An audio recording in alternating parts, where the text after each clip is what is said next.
बिस्मिल्लाहिर्रहमानिर्रहीम। आज के इस वीडियो में हम chapter number 19 two port network से एच पैरामीटर के क्वेश्चन सॉल्व करेंगे। 19.6 इसके लिए बहुत सारे स्टूडेंट्स ने फरमाइश की है। आइए देखते हैं।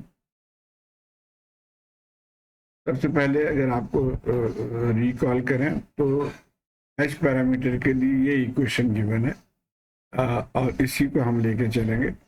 ब्रीफली इस इक्वेशन का मतलब क्या है कि जब यहाँ से अगर हम H11 निकालना चाहेंगे तो वो होगा इसी इक्वेशन से V1 डिवाइडेड बाय I1, लेकिन इसके लिए शर्त है कि V2 0 यानी ये टर्म 0 हो।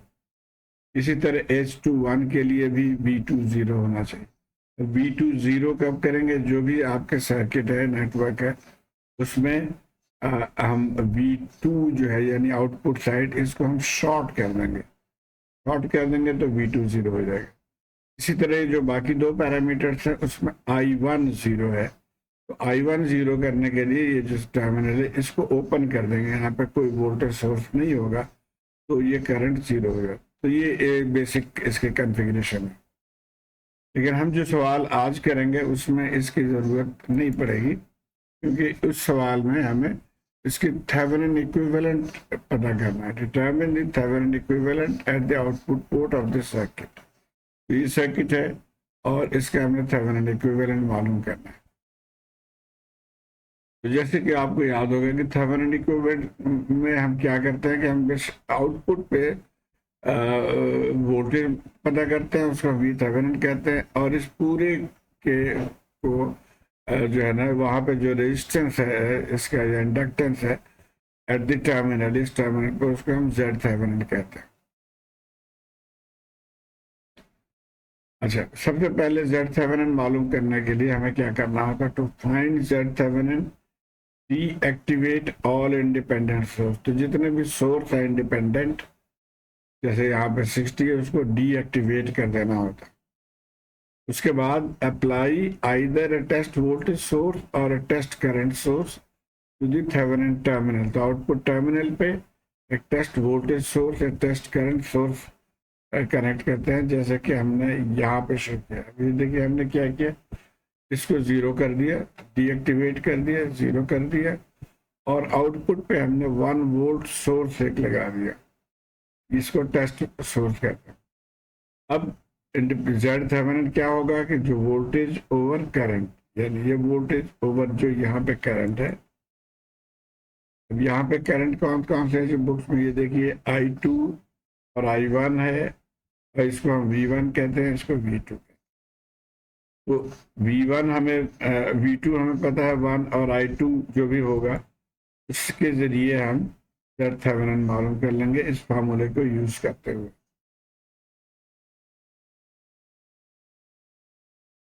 अच्छा, अब ये क्वेश्चन मैं दो तरीके से करूंगा। एक तो जो बुक में दिया हुआ उसी को समझाने की कोशिश करूंगा, और एक मेरे ख्याल में जो कदर आसान है वो भी आपको बताऊंगा। तो ये हमारा इक्वेशन हो गया जी। यहाँ पे सबसे पहले तो V2 जो है वो 1 वोल्ट है, उसको हम पुट कर लेंगे। और दूसरा ये है कि यहाँ पे अगर आप देखें V1, तो ये होगा जो रेजिस्टेंस मल्टीप्लाई बाई करंट, तो 40 इंटू I1 होना चाहिए। लेकिन एक चीज जो देखने वाली है वो ये है कि जब ये करंट है, एक्चुअली बेसिकली करंट यहाँ से जा रही है, तो करंट जहाँ पे पहले टच करे उस टर्मिनल को हम पॉजिटिव कहते हैं। तो ये पॉजिटिव हो गया, ऊपर नेगेटिव। लेकिन जो V1 की मार्किंग है उसमें ऑपोजिट है, यानी ऊपर पॉजिटिव है, नीचे नेगेटिव। इसलिए जब हम V1 लिखेंगे तो V1 को हम 40I के साथ एक नेगेटिव साइन लगा देंगे, 40I1 माइनस 40I1। अब ये वैल्यूज हम इसमें पहले इक्वेशन नंबर 1 में हम पुट कर देते हैं। इक्वेशन 1 में जो कि ये इक्वेशन है, V1 हमने पुट कर दिया और V2 1 पुट कर दिया, और यहाँ से फिर हम इसको मैनिपुलेट कर लेंगे और I की वैल्यू हमने निकाली है ये in terms of H1 H2 वगैरह। तो ये I1 हमारा निकला है। तो अब हम यहाँ पे थे, अब हम सेकेंड इक्वेशन को लेंगे, यानी ये जो इक्वेशन है नंबर 2, इसको लेंगे और यहाँ पे अब हमने V2 and I1 equation we हमें इसमें इक्वेशन में बेसिकली हम I1 मालूम करेंगे। ये I1 को हमने यहाँ पे डाल दिया और V2 भी हमें पता है 1 वोल्ट है, तो वो भी हमने लिख लिया। और इसको हम फर्दर सिंप्लीफाई कर लेंगे, फिर इसका एलसीएम ले लेंगे हम, ये एलसीएम लेके आ गए और अब इनकी वैल्यूज हम पुट कर देंगे तमाम। तो ये वैल्यू क्वेश्चन में गिवन है, ये सारे वैल्यूज हमने यहाँ पे लिख के और इसको जब हम सॉल्व कर लेंगे तो ये हमारे पास आ गया I2। अब Z थेवेनिन हमें पता है V2 ओवर I2, V2 1 है, I2 हमने यहाँ से निकाल लिया, तो 51.46 ओम्स ये आ गया जी Z थेवेनिन। अब आ जाते हैं V थेवेनिन, हम फिर ओरिजिनल सर्किट पे वापस आते हैं और यहाँ से हम यहाँ पे इस वोल्टेज को पता करने की कोशिश करेंगे V2, और aim is to find V2 which is V Thevenin. ये वही इक्वेशंस आ गए और अब यहाँ पे देखिए चूंकि ये ओपन है, I2 0 है, तो I2 0 हम इसमें पुट कर देंगे इक्वेशन नंबर 2 में। ये I2 का इक्वेशन है, तो यहाँ 0 पुट कर दिया, तो ये हमारा इक्वेशन है।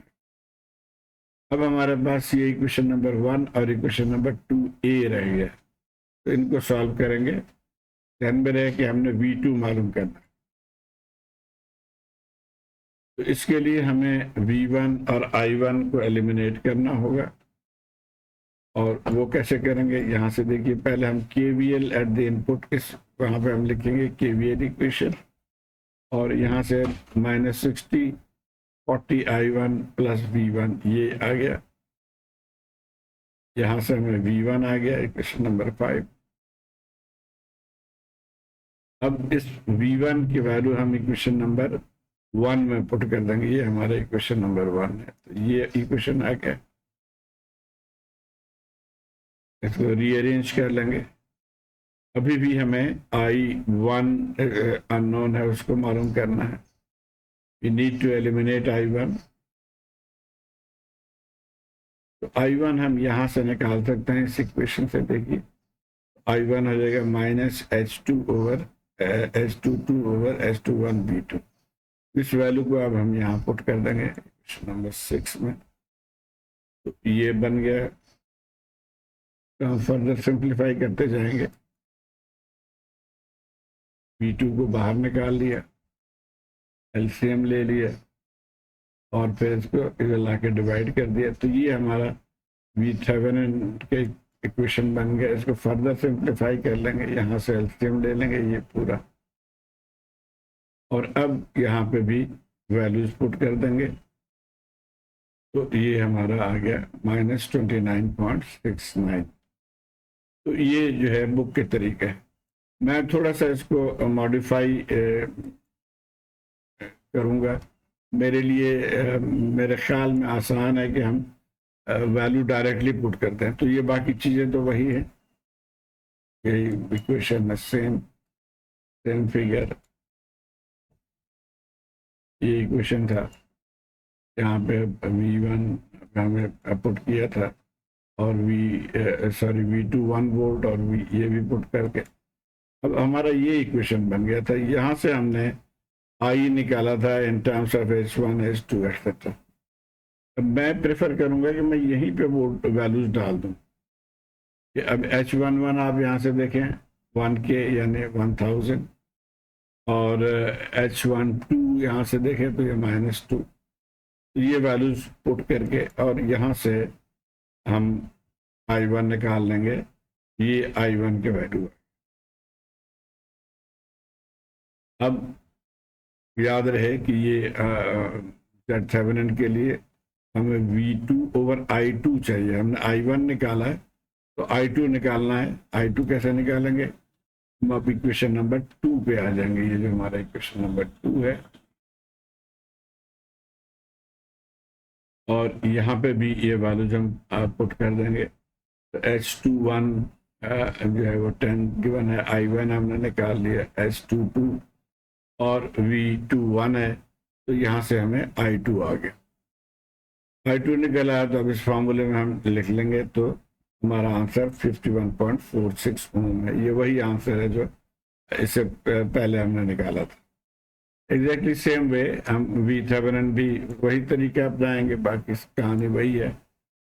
ये क्वेश्चन आ गया यहाँ से,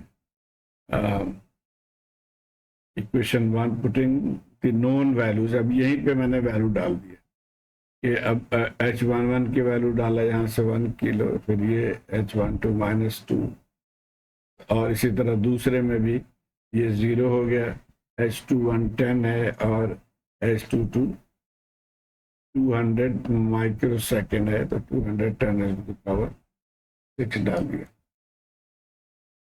अच्छा, अब हमें तो V2 चाहिए, बिकॉज V2 इज V11, तो अब इनको एलिमिनेट करना होगा, V1 को और I1 को। तो वही यहाँ पे भी अब हम यहाँ पे KVL के जरिए V1 मालूम कर लेंगे। इस यहाँ से -60 40i एंड V1 आ गया, जैसे हमने पहले भी किया था। इसको पुट कर दिया इक्वेशन नंबर 1 में और इसको मैनिपुलेट कर लिया,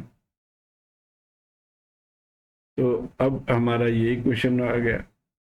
और ये दूसरा इक्वेशन जो है 2a, ये इन दोनों को अब यहाँ से हमने I1 को एलिमिनेट करना है। अब कई तरीके हैं, आप यहाँ से I1 की वैल्यू निकाल के इसमें पुट कर दें, वो एक तरीका है, लेकिन मैं समझता हूँ एलिमिनेशन का तरीका मुझे आसान लगता है।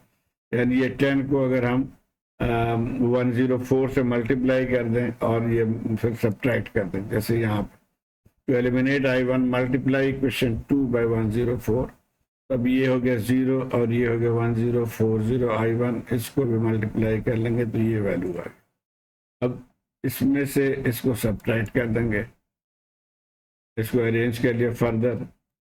अब हम इसको सब्ट्रैक्ट करेंगे, सब्ट्रैक्टिंग 2b फ्रॉम 1b, तो ये 60 आ गया, ये दोनों ख़त्म हो गए, कट गए, और यहाँ से -2 और -0.8, तो यहाँ से ये आ गया 60, V7 आ गया 60 ओवर दिस वैल्यू, तो -29.69 वोल्ट।